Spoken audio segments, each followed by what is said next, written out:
Voyons maintenant l'Open Closed Principle. OCP nous dit qu'un module doit être ouvert à l'extension, mais fermé à la modification. C'est-à-dire que l'on doit être en mesure de changer le comportement de notre programme sans en altérer le code source. La télévision peut être une très bonne analogie, car lorsque vous achetez une télévision, vous pouvez regarder tout un tas de films différents sans jamais changer de télévision.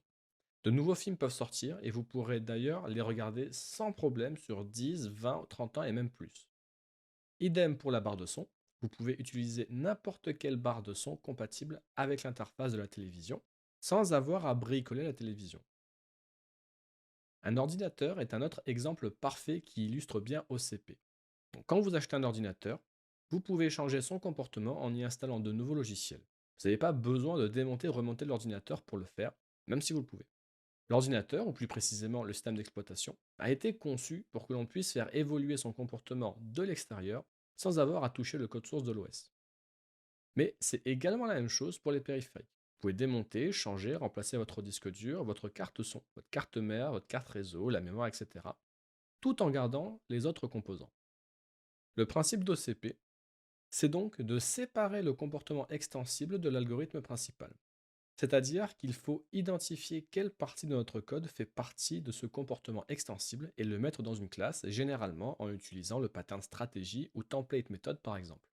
Et de faire en sorte que l'algorithme principal dépende de l'interface de cette stratégie.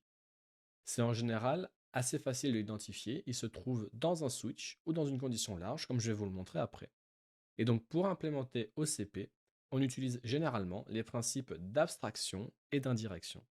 Donc, voyons voir ensemble un exemple.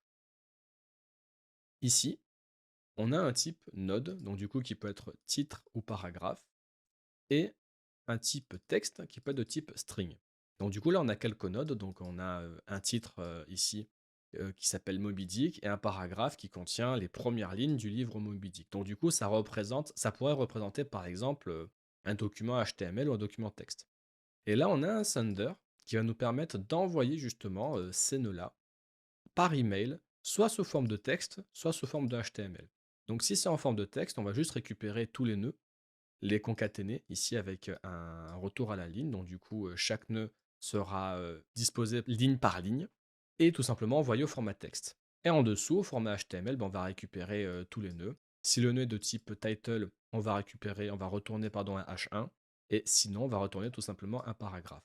Donc on peut voir ici qu'on a deux traitements différents. Le premier si on veut ici envoyer un email sous format texte et le deuxième si on veut envoyer l'email sous format HTML.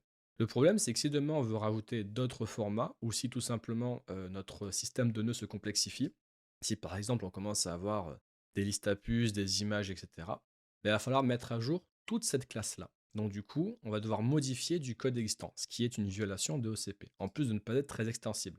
Parce que là, on a mélangé justement l'algorithme de création de texte avec l'algorithme d'envoi d'email. Je ne l'ai pas mis ici, mais ici, il faut voir qu'en gros, en dessous, il va y avoir du code qui va récupérer une adresse, la formater, l'envoyer sur un serveur SMTP, vérifier que ça a bien été envoyé, etc.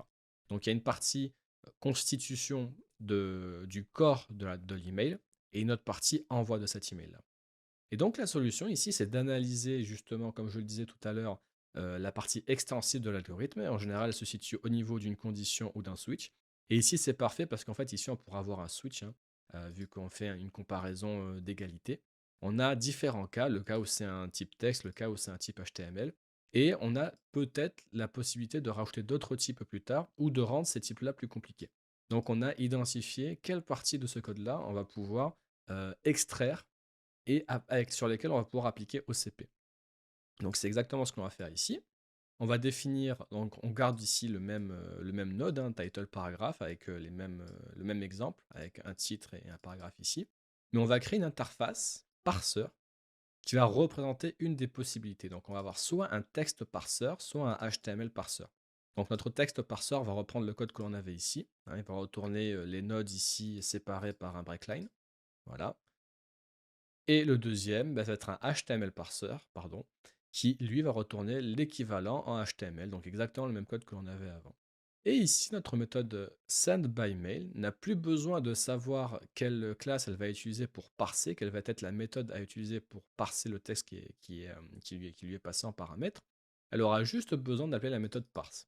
Et si demain je veux améliorer ces méthodes-là, par exemple gérer les listes à puces, ou si je veux rajouter un troisième type de parseur, par exemple pour du XML ou du JSON, ben, je pourrais tout simplement rajouter des classes et je n'aurai jamais besoin de mettre à jour le sender. Parce que dans tous les cas, parser va me retourner un texte, un string, pardon, une chaîne de caractères que je pourrais envoyer tel quel par email à la personne, donc du coup remplir la fonction en fait, tout simplement. Et c'est ça qui est important avec OCP, c'est que l'on peut garder le code qui est là, sans jamais le toucher, et rajouter des fonctionnalités à ce code-là, à ce système-là, juste en créant de nouvelles classes sans modifier les classes existantes. Donc OCP a plusieurs avantages. Il permet d'avancer sans modifier le code existant, et donc d'avoir un programme qui est extensible, comme on vient de le voir. Et c'est le principe moteur derrière tout système de plugin. Si vous connaissez l'architecture en microkernel, c'est une application de l'Open Close Principle, mais à l'échelle architecturale. Par contre, abuser d'OCP peut rendre le programme trop abstrait et donc difficile à comprendre.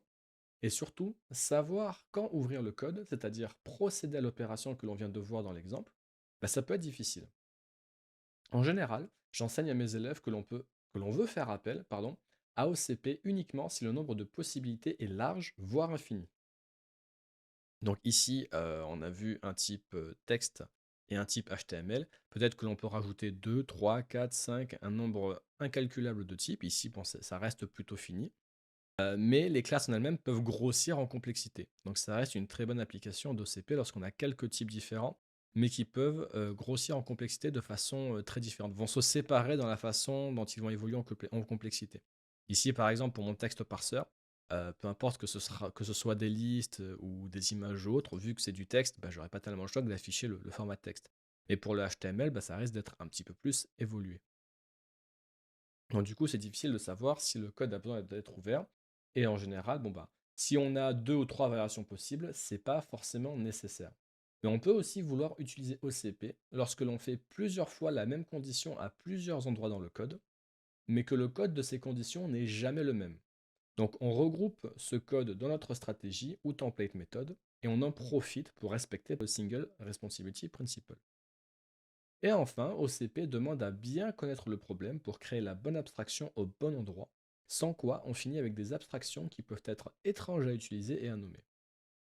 En résumé, c'est un principe très puissant et très présent dans les design patterns, qui nous permet d'avoir un design flexible et évolutif sans toucher au code existant, mais qui nécessite quand même d'être expérimenté.